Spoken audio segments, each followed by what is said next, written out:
So hello guys, tuning into NVC. In the background you can see Battlefield 3, the multiplayer segment of the playtest for the Nvidia Club 3D GTX 560 Ti Battlefield 3 edition, so the 2 GB of DDR5 as opposed to 1.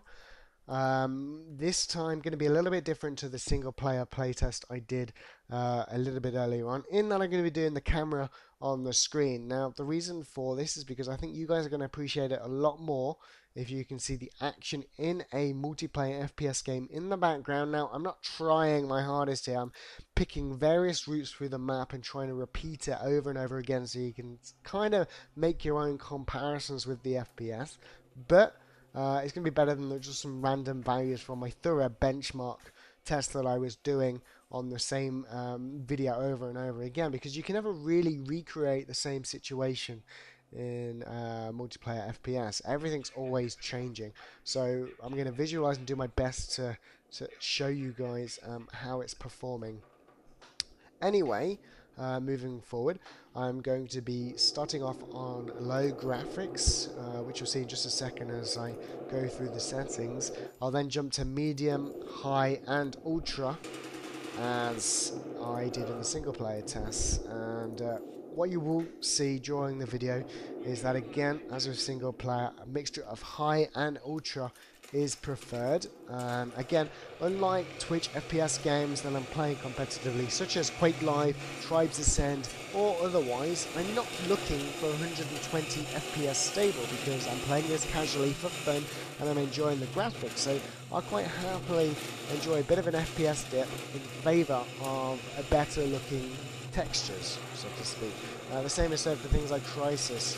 But that said, you know, if I had the budget, maybe it would be worth doubling up. 560 is of course the recommended card by EA, and of course by Club 3D for Battlefield 3, but it's only going to last you up until around 1920 by 1080 or 1920 by 1200. The extra 2 GB or extra 1 GB, making it 2, of DDR5 is going to push you to that limit. But if you want to go beyond that, or if you want to hold 60 FPS on Ultra at all times, you're going to need to double up, whether that's upgrading my CPU to an i7-2600K overclocked to 4.6 plus gigahertz, as well as two 560s. I don't know, maybe I'm going to need a 580 or better. But what I can say is I have a very good time playing this on a mixture of high and ultra, and if you're picking up this card, that's what you're going to want to do. And I cannot really see the difference between high and ultra. I'm sure it's just some additional anti-aliasing and anisotropic filtering and all of that malarkey. And I always play at sort of 2 to 4 times maximum. So for me, a single 560 in the Battlefield 3 edition especially serves me just fine. Remember, this video is in 1680 by 1050. But because of the extra video RAM, we are going to be able to push the higher resolutions, and I will be upgrading very shortly to a 1920 by 1080 Full HD screen. I would prefer 1920 by 1200, but of course we can all dream that we would get 120 Hz monitors of that caliber. God, that flashlight was blinding. Yeah, I'm going to leave you with the video.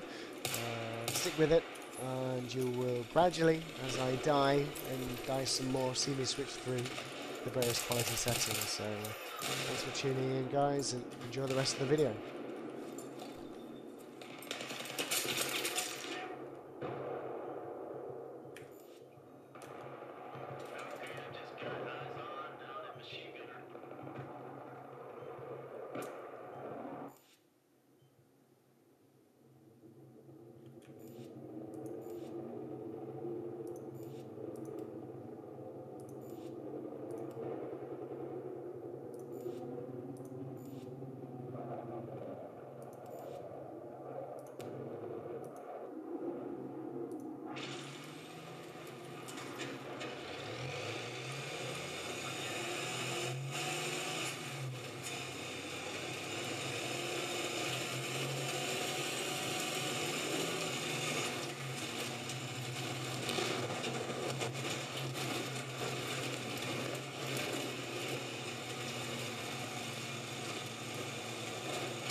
Yeah, here's your med